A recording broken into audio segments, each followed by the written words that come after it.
Good afternoon everyone, welcome to Faiz study. आज इस video में हम बात करने वाले हैं एनालॉजी रीजनिंग के जो बेसिक रूल्स है, यानी किस तरह से हम एक दूसरे नंबर को रिलेट कर सकते हैं आपस में।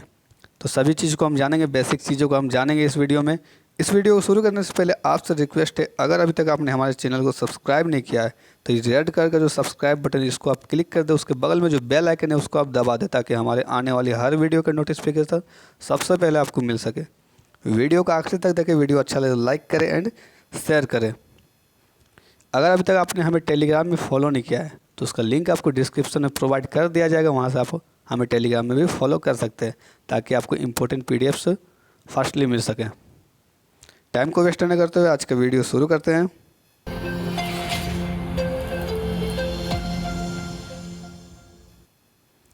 तो यहाँ पे जो पहला रूल है एनालॉजी का, ठीक है, तो यहाँ पे पहला रूल है वो सम का।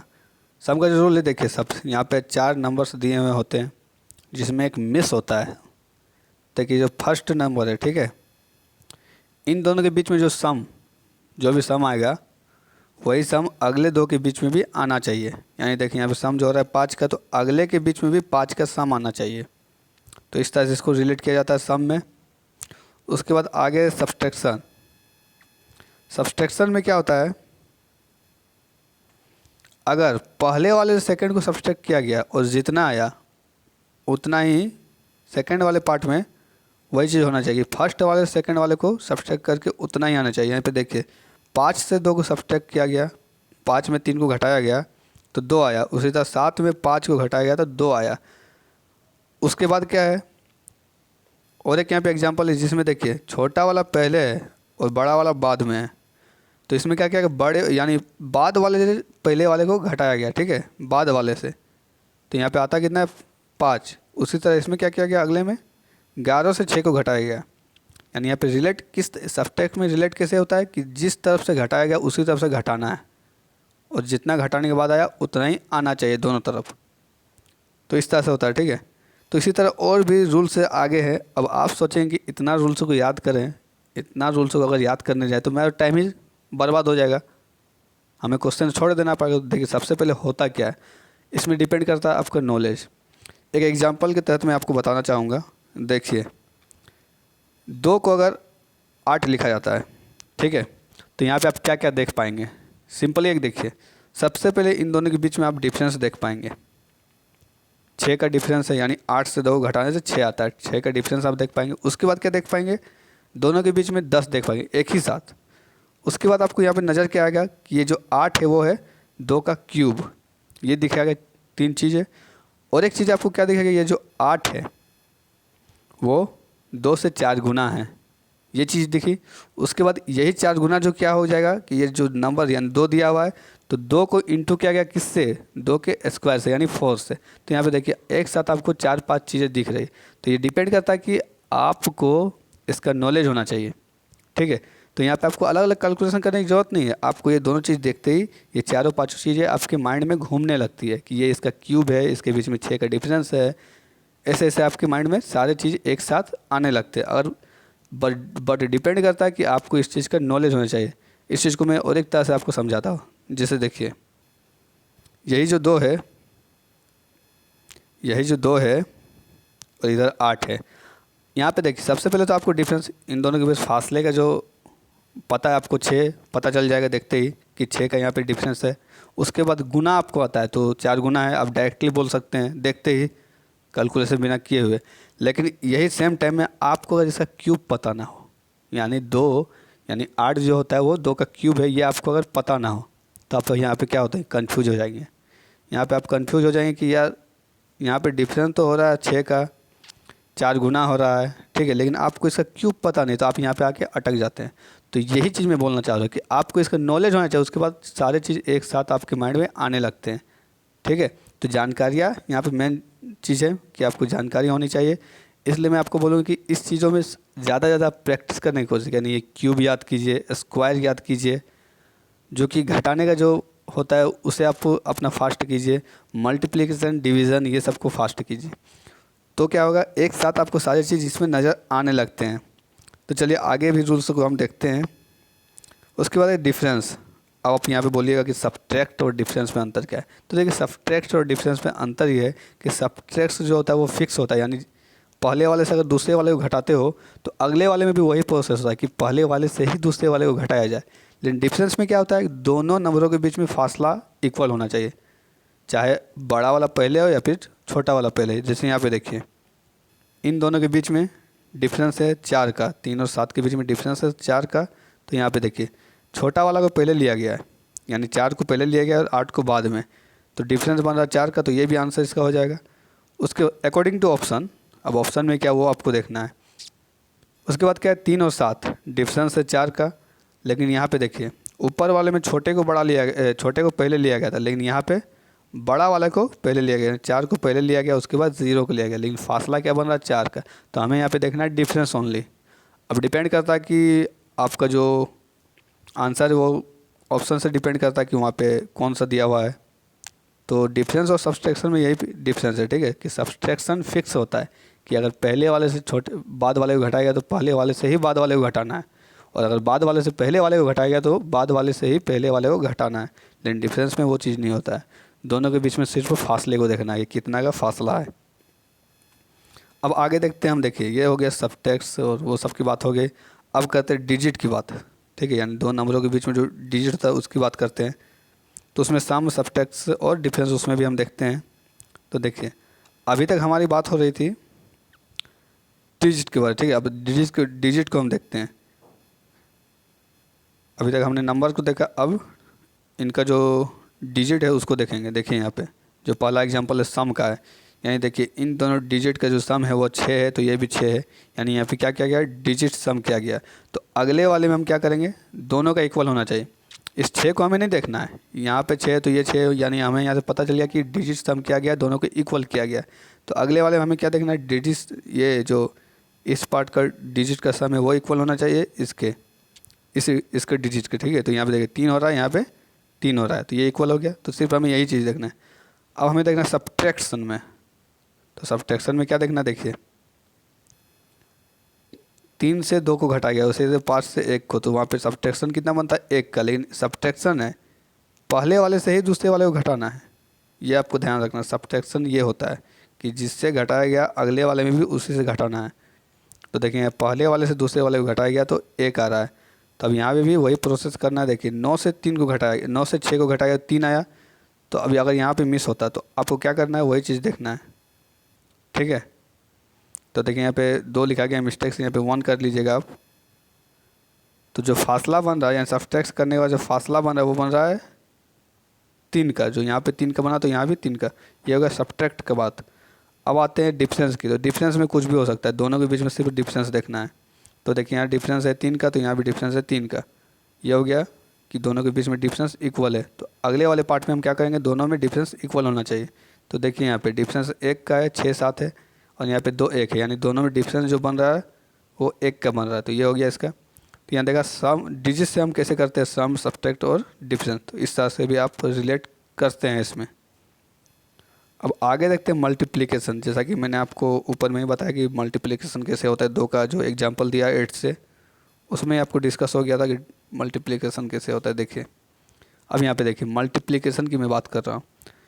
2 नंबर्स दिए हुए, इनका अगर मल्टीप्लिकेशन करते हैं तो यहाँ पे 12 आ रहा है, ठीक है। तो अगर यहाँ पे 12 आ रहा है तो अगले वाले में भी 12 आना चाहिए, ठीक है। अगर यहाँ पे 12 आ रहा है तो अगले वाले में भी 12 आना चाहिए। तो इस तरह से देखिए यहाँ पे 3 और 4 को लेकर 12 बनाया गया, यहाँ पे 6 और 2 को लेकर 12 बनाया गया। किसी से भी आप 12 बना सकते हैं, ये डिपेंड करता है क्वेश्चन और ऑप्शंस पे। अब देखिए आगे डिवीज़न। डिवीज़न में क्या है, कितना गुना, वही जो गुना वाला मैंने बोला था वही चीज़ यहाँ पे है कि कितना गुना है। देखिए कितना गुना है, तो देखिए 6 और 3 के बीच कितना है, जो 3 है छोटा वाला वो बड़े वाले, यानी जो बड़ा वाला है वो छोटे वाले कितना गुना, देखिए 6 है, 3 का 2 गुना। तो वहाँ पे देखिए यही चीज़ यहाँ पे है। अब नंबर किधर होता है उससे डिपेंड नहीं करता, यहाँ पे सिर्फ गुना देखना है कि कितने गुना का है, कितने गुना है, जो बड़ा वाला है वो छोटे वाले से कितना गुना है। तो यहाँ देखिए बड़ा वाला है 10 और छोटा वाला है 5, जो कि यहाँ भी 2 गुना है। तो इस तरह से इसको रिलेट किया जाता है। और यहाँ पर और एक एग्जाम्पल है, वही आगे पीछे किधर भी आप ले सकते हैं। ऊपर वाले में छोटे वाले को पहले लिया गया, तो सेकंड वाले में छोटे वाले को बाद में लिया गया। यहाँ पे सिर्फ देखना है कितना गुना हो रहा है आपस में। तो यहाँ पे देखिए 2 गुना लिया गया था, यहाँ 2 गुना, तो इधर भी 2 गुना होना चाहिए। तो इस तरह से इसको रिलेट किया गया। अब आगे देखते हैं रिमाइंडर। रिमाइंडर क्या होता है उसको समझते हैं पहले। कितना गुना होने के बाद बच गया, यानी देखिए अगर एग्जांपल तो मैं आपको समझाता हूँ। 2 और मैंने 9 को लिया, ठीक है, 2 और 9 को मैंने लिया। तो यहाँ पे देखिए ये जो 9 है, ये जो 9 है, इसका 2 गुना होने के बाद, यानी इसके 4 गुना होने के बाद, 2 का 4 गुना होने के बाद एक कैरी कर रहा है, एक अधिक, यानी वही रिमाइंडर हो गया। तो इसमें करना कि एक यहाँ पे रिमाइंडर हो रहा है ना, तो इसको हम देखते हैं कि कितना गुना होने। देखिए सबसे पहले क्या है, यहाँ पे 2 चीज़ों का आपको ध्यान देना है। पहला चीज़ है गुना को देखना है कितना गुना है, उसके बाद देखना है कि कैरी कितना है। यहाँ पे 1 कैरी हो रहा है एक्स्ट्रा, यहाँ पे 1 बच रहा है, 1 कैरी हो रहा है। तो यहाँ पे 2 चीज़ों को देखना है आपको। तो देखिए यहाँ पे एग्जांपल दिया हुआ है 5 और 11 का 2 गुना होने के बाद 1 बच रहा है। तो अगले वाले में भी वही चीज़ होना चाहिए। पहले तो 2 गुना आपको देखना कि 2 गुना होना चाहिए, उसके बाद 1 बच रहा है, यानी 2 गुना से 1 ज़्यादा। तो वही चीज़ यहाँ पे किया गया है। 5 के लिए 11 लिया गया, तो 6 के लिए 13 लिया गया। कैरी यहाँ पे 1 हो रहा है। तो देखिए सेक्सफल में होता कि ज़्यादातर क्वेश्चंस में 1, 2 या 3 इतना ही कैरी होता है, उससे ज़्यादा रिमाइंडर बचता ही नहीं है। 1 से लेकर 3 तक ज़्यादा होता है अधिकतर क्वेश्चन में, यानी 95% क्वेश्चन में यही होता है। जो रिमाइंडर बचता है 1 से लेकर 3 ही तक बचता है। देखिए इसी तरह यहाँ पे भी है। अब आगे पीछे उससे डिपेंड नहीं करता, ठीक है। सिर्फ यहाँ पे देखना क्या है कि जो 2 नंबर के बीच में जो है कि छोटा वाला और बड़ा वाला के बीच में, जो बड़ा वाला है वो छोटे वाले के कितने गुना होने के बाद कितना कैरी कर रहा है, ये डिपेंड करता है। अब देखते हैं स्क्वायर एंड क्यूब को। जो स्क्वायर और क्यूब है उसको हम देखते हैं। देखिए सबसे पहले यहाँ 8 के लिए 64 लिया गया। अगर आपको पता होगा कि 64 जो 8 का स्क्वायर यानी 4 का क्यूब है, तो आपका माइंड भी तुरंत क्लिक करेगा, देखते ही कैलकुलेशन की ज़रूरत है नहीं। तो देखिए यहाँ पे 64 जो लिया गया 8 के लिए, तो यहाँ पे देखिए स्क्वायर का काम कर रहा है ये, यानी यहाँ पे 2 चीज़ काम कर रहा है। एक तो स्क्वायर का काम कर रहा है और 8 गुना 8 भी बोल सकते हैं इसको। अब डिपेंड करता है कि ऑप्शन आपको क्या दिया गया है, ठीक है। तो यहाँ पे सबसे पहली बात क्या है, स्क्वायरिंग का यहाँ बात कर रहे थे हम, तो स्क्वायर यहाँ पे लिया गया, ठीक है। यहाँ पे हम स्क्वायर और क्यूब का बात करें तो हम स्क्वायर पे ही चलते हैं। तो जो 64 है वो 8 का स्क्वायर के रूप में यहाँ पे दर्शाया गया है, ठीक। तो जो अगला क्वेश्चन है, यानी अगला जो पार्ट होगा उसमें भी वही चीज़ होना चाहिए। देखिए जैसे यहाँ पे 2 है, तो 2 के लिए स्क्वायर होना चाहिए, तो स्क्वायर क्या हो गया, 4 हो गया। तो इस तरह से इसको हम रिलेट कर सकते हैं। लेकिन जस्ट अगले एग्जाम्पल में है 4 के लिए 64, यानी यहाँ पे क्यूब बन के जो 64 है ऊपर में बन रहा था स्क्वायर, लेंगे अभी जो 64 दिख रहा है नीचे में, ये सेकंड एग्जांपल में वो एक क्यूब के रूप में नजर आ रहा है, यानी 4 के लिए 64 लिखा गया। तो 4 का क्यूब होता है 64। तो इसलिए हम अगले इसमें क्या करेंगे, अगले पार्ट में हम करेंगे 2 का क्यूब लिखेंगे, ठीक है। तो इस तरह से होता है रिलेट क्यूब और स्क्वायर का। क्यूब और स्क्वायर में भी एक चीज़ होता है वही, और 2 और 8 का मैं एग्जांपल ले रहा हूँ कि उसी को इजी समझाने में है। उसी तरह हम करेंगे। 2 का क्यूब 8 होता है, तो देखिए यहाँ पे 9 अगर होता है तो एक तो आपने देखा कि ये 4 गुना के बाद एक ज़्यादा रख रहा है, तो यहाँ पे आप और एक चीज़ देख सकते हैं कि 2 के क्यूब से एक ज़्यादा है, ठीक है। 2 के क्यूब से एक ज़्यादा है। और अगर 7 रहता है तो इसको आप 2 तरीके से देख सकते हैं कि 3 गुना से एक ज़्यादा है, या फिर ऐसा बोल सकते हैं कि 2 के क्यूब से एक कम है। तो आप इसको किसी तरह से रिलेट कर सकते हैं। तो आपका ये डिपेंड करता है कि क्यूब और स्क्वायर की जानकारी तो सबसे पहले होना चाहिए, तो इस तरह से रिलेट होता है। अब आता है प्राइम नंबर की बात। देखिए प्राइम नंबर में होता है क्या है, ज़्यादातर प्राइम नंबर में लोगों की गलतियाँ क्या होती है। देखिए जब भी आप जैसे यहाँ एग्जांपल में देखिए 2 और 5 को लिया, तो लोगों के माइंड में घूमने लगा यार फासला है 3 का फासला है, एक तो डिफरेंस वाला देख लिए। उसके बाद यहाँ पे आदमी का जो नज़र जाता है वो जाता है 2 और के लिए 5 है तो 2 दूने 4, यानी 2 गुना से एक ज़्यादा है या 3 गुना से एक कम है, इस तरह का दिमाग चलता है, ठीक है। लेकिन यहाँ पे आपको देखने को मिलेगा इस तरह, देखिए 2 है और 5 है, तो यहाँ पे देखिए दोनों प्राइम नंबर्स है, तो प्राइम नंबर पे भी हम ट्राई करते हैं। तो देखिए 2 और 5, जो 2 है फर्स्ट प्राइम नंबर है, एंड जो 5 है वो थर्ड प्राइम नंबर। तो यहाँ पे रिलेशन क्या बन रहा है उसको आप देखते हैं कि जो फर्स्ट प्राइम नंबर के बाद सेकंड प्राइम नंबर छूट के तीसरा प्राइम नंबर आ रहा है, यानी 2 के बाद 5 आ रहा है, ठीक है। तो अगला में हमें क्या करना है, देखिए 11 फिर प्राइम नंबर दिया है, 11 प्राइम नंबर है। तो 11 के बाद एक 13 होता है, वो भी प्राइम नंबर होता है। लेकिन देखिए ये प्राइम नंबर के बाद एक प्राइम नंबर को छोड़ा गया, उसके बाद अगले प्राइम नंबर को लिया गया। तो हम 11 में क्या करेंगे, 11 के बाद जो प्राइम नंबर आता है उसको छोड़ेंगे, उसके बाद वाले को लेंगे। यानी देखिए 11 के बाद जो 13 है उसको छोड़ के हम 17 जो अगला प्राइम नंबर है उसको लेंगे।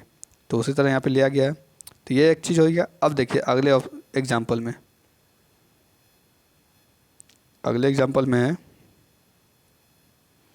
2 3, यानी देखिए लगातार लिया गया है, 2 के बाद 3, 2 प्राइम नंबर है और अगला प्राइम नंबर 3 है। तो देखिए यहाँ पे क्या किया है, 7 के लिए 11 ले लिया गया, यानी 7 के बाद जस्ट अगला उसका प्राइम नंबर। तो इस तरह से आप प्राइम नंबर को भी ध्यान में रखें। अब आता है जो 10वां पॉइंट है, वो देखिए अल्फ़ाबेट। अल्फ़ाबेट में क्या होता है जनरली, सबसे पहले अल्फ़ाबेट में आपको करना क्या है, सबसे पहले मैं आपको क्वेश्चन एक दिखा देता हूँ। मान लेते ए के लिए सी है, ठीक है, तो डी के लिए क्या होगा, इस तरह से हो गया। तो देखिए सबसे पहले आपको करना क्या होता है अल्फ़ाबेट पे, खास करके सबसे पहले नंबरिंग, यानी ए के लिए 1 होता है, बी के लिए 2 होता है, सी के लिए 3, इसी तरह से नंबरिंग होता है। तो सबसे पहले हमें इसमें नंबरिंग करना होता है। देखिए सबसे पहले नंबरिंग कर ले 1 2 3 जो भी है, देखिए 1 3 4। तो यहाँ पे देखिए आपको देखते ही नज़र आने लगा कि दोनों के बीच का फासला नज़र आने लगा, दुगना से एक कम यही नज़र आने लगा, एक गुना से एक ज़्यादा यही नज़र आने लगा। उसके बाद इसी तरह से आपको सारी चीज़ एक ही साथ नज़र आने लगता है अगर आपको नॉलेज होता है तो। उसके बाद ऐसे आपको कर सकते हैं अकॉर्डिंग टू ऑप्शन। अगर ऑप्शन में आपका होगा दुगना से एक ज़्यादा, तो 9 लिख सकते हैं 4 के बदले। तो इसी तरह आप वहाँ पे देख सकते हैं कि दुगना से ज़्यादा, तो डी मैंने लिया था जिसका 4 होता है नंबरिंग, तो उसको आप दुगना ज़्यादा यानी 9 ले सकते हैं। या फिर देखिए 1 और 3 था ना, 1 और 3 था यानी 2 ज़्यादा, तो डी के लिए आप ले सकते हैं 4 से 2 ज़्यादा। 4 से 2 ज़्यादा मतलब क्या होगा 6, जो कि एफ है। तो अकॉर्डिंग टू ऑप्शन आपको देखना है। अगर 6 दिया हुआ तो आप डिफरेंस वाला देखेंगे। उसके बाद अगर 9 दिया हुआ तो दुगना से एक ज़्यादा वाला देखेंगे, यानी 4 दूने 8, 8 से एक ज़्यादा 9।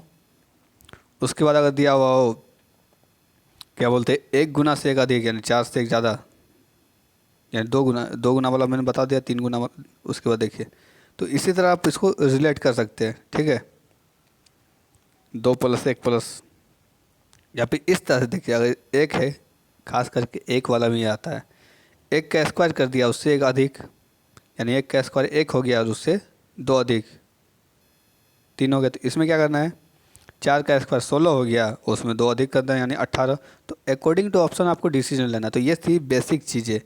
तो इन चीज़ों का आपको सबसे पहले ध्यान लेना, यानी फर्स्ट काम जो होता है ये इन्हीं चीज़ों से होता है।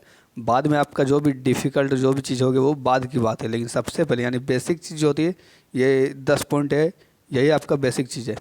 इन चीज़ों को आपको याद रखना सबसे पहले, यानी सबसे पहला जो काम आएगा एनालॉजी में ये 10 चीज़ें काम आने वाली है। तो इन सबको आपको याद रखना ज़रूरी है। उसके बाद आप ज़्यादा से ज़्यादा प्रैक्टिस करें ताकि आपको एनालॉजी के जो क्वेश्चन है इजीली, यानी देखिए सबसे पहले क्या होता है कि रीजनिंग में जो होता है ना, और रीजन आपको ढूंढना होता है। मैथ में आपका क्या हुआ, मैथ में आपको बता दिया गया कि जो भी है स्टेटमेंट दे दिया जाता है, लेकिन रीजनिंग में क्या होता है आपको सिर्फ 2 नंबर दे दिए गए, उसके बाद रीज़न आपको खुद ढूंढना होता है कि रीज़न आखिर यहाँ पे इसको ऐसा लिखा क्यों गया है, वो रीज़न आपको यहाँ पे खुद ढूंढ के देखना होता है। तो यहाँ पे करना क्या आपको ज़्यादा से ज़्यादा प्रैक्टिस करना है ताकि आपका जो कैलकुलेशन है जैसे कि क्यूब है, स्क्वायर है, सम, मल्टीप्लिकेशन, डिवीज़न जो भी है सभी चीज़ें आपको क्लियर रहे। तो उम्मीद करता हूँ कि सारे जो पॉइंट है बहुत ही आपके काम आने वाले हैं। आपको अच्छा लगा होगा, वीडियो अच्छा तो लाइक करें एंड शेयर करें। फिर मिलते हैं नेक्स्ट वीडियो में, तब तक के लिए थैंक यू।